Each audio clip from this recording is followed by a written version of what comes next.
Hello everyone, welcome to Nazmin kitchen. সবাই কেমন আছেন? আজকে আমি কচুরমুখী দিয়ে ইলিশ মাছ রান্না করব। চলুন রেসিপিটা শেয়ার করি।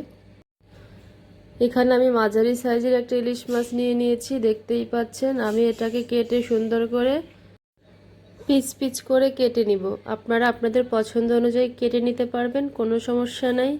মাছটা অনেক ডিম হয়েছে, দেখতেই পাচ্ছেন।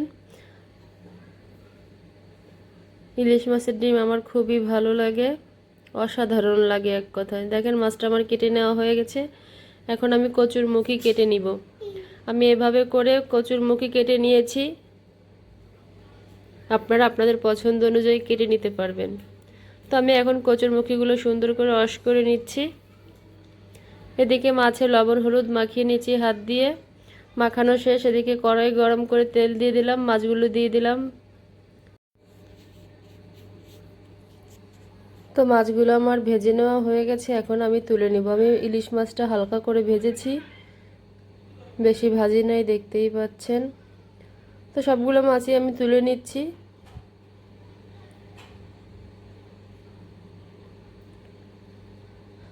আগে থেকে পেঁয়াজ কুচি করে রেখেছিলাম, দিয়ে দিচ্ছি পেঁয়াজ কুচি। কাঁচামরিচ দিয়ে দিলাম, দিয়ে দিচ্ছি হলুদের গুঁড়া, স্বাদ মতো লবণ, সামান্য পরিমাণে শুকনো মরিচের গুঁড়ো দিয়ে দিলাম। ইলিশ মাছে যত মশলা কম দেবেন তত কলম ফ্লেভারটা ভালো হবে। তো আমি এখন ধুয়ে রাখা কচুরমুখীগুলো দিয়ে দিলাম। একটু নাড়াচাড়া করে আমি এখানে ঝোলের পানি অ্যাড করে দিব।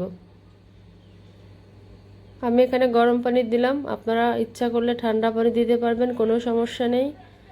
এখন ভেজে রাখা মাছগুলোকে দিয়ে দিলাম। এটা ঢাকনা দিয়ে ঢেকে আমি আবারও 1 চামচ ভাজা জিরার গুঁড়ো দিয়ে দিলাম।